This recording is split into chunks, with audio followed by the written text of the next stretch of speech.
Apple's been very fortunate. It's been able to introduce a few of these into the world. In 1984, we introduced the Macintosh. It didn't just change Apple, it changed the whole computer industry.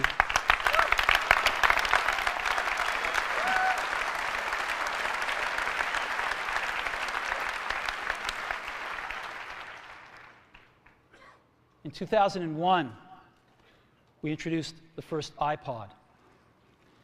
And it didn't just change the way we all listen to music. It changed the entire music industry. Well, today, we're introducing 3 revolutionary products of this class. The first one is a widescreen iPod with touch controls.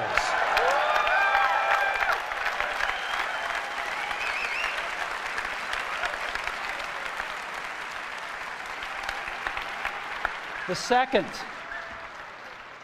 is a revolutionary mobile phone.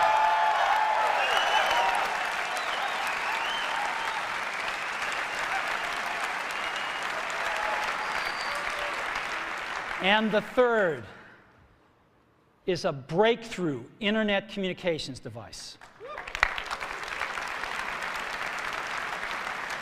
So, 3 things: a widescreen iPod with touch controls, a revolutionary mobile phone, and a breakthrough internet communications device. An iPod, a phone, and an internet communicator. An iPod, a phone. Are you getting it?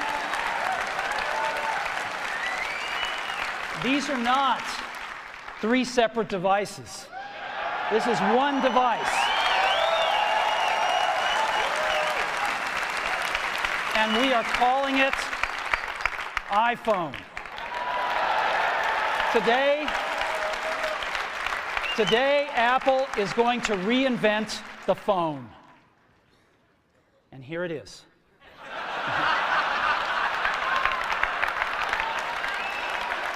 No. Actually, here it is, but we're going to leave it there for now. So, before we get into it, let me talk about a category of things. The most advanced phones are called smartphones, so they say. And they typically combine a phone plus some email capability, plus they say it's the internet, sort of the baby internet, into one device. And they all have these plastic little keyboards on them. And the problem is that they're not so smart and they're not so easy to use. So if you kind of make a Business School 101 graph of the smart axis and the easy to use axis, phones, regular cell phones are kind of right there. They're not so smart and they're not so easy to use. But smartphones are definitely a little smarter, but they actually are harder to use. They're really complicated. Just for the basic stuff, people have a hard time figuring out how to use them. Well, we don't want to do either one of these things.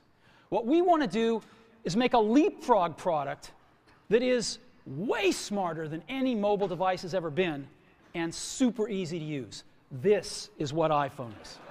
Okay? So, we're going to reinvent the phone. Now, we're going to start with a revolutionary user interface. It is the result of years of research and development.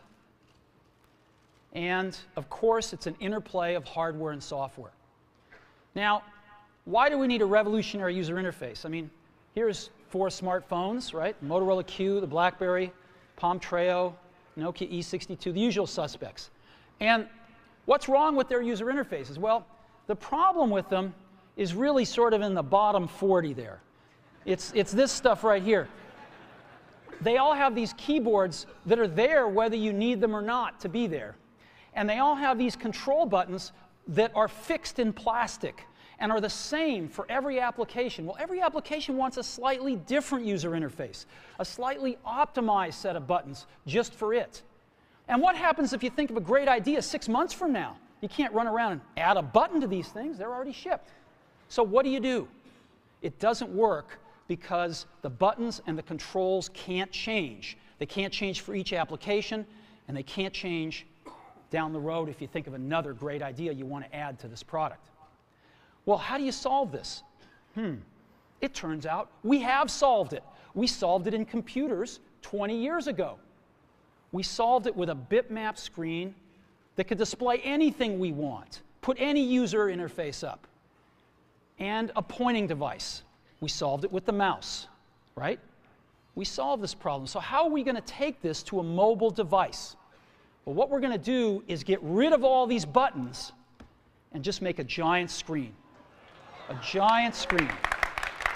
Now, how are we going to communicate this? We don't want to carry around a mouse, right? So what are we going to do? Oh, a stylus, right? We're going to use a stylus. No. No. Who wants a stylus? You have to get them and put them away and you lose them. Yuck. Nobody wants a stylus. So let's not use a stylus.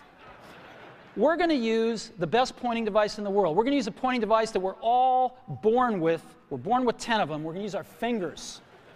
We're going to touch this with our fingers. And we have invented a new technology called multi-touch, which is phenomenal. It works like magic. You don't need a stylus. It's far more accurate than any touch display that's ever been shipped. It ignores unintended touches. It's super smart. You can do multi-finger gestures on it. And boy, have we patented it.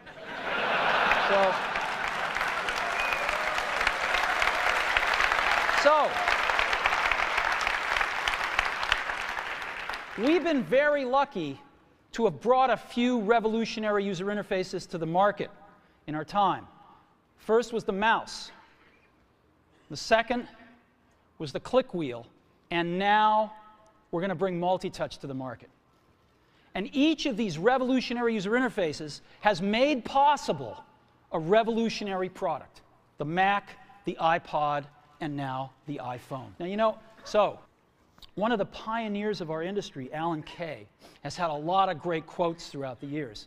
And I ran across one of them recently that explains how we look at this, explains why we go about doing things the way we do, because we love software. And here's the quote: "People who are really serious about software should make their own hardware." Alan said this 30 years ago, and this is how we feel about it. And so we're bringing breakthrough software to a mobile device for the first time.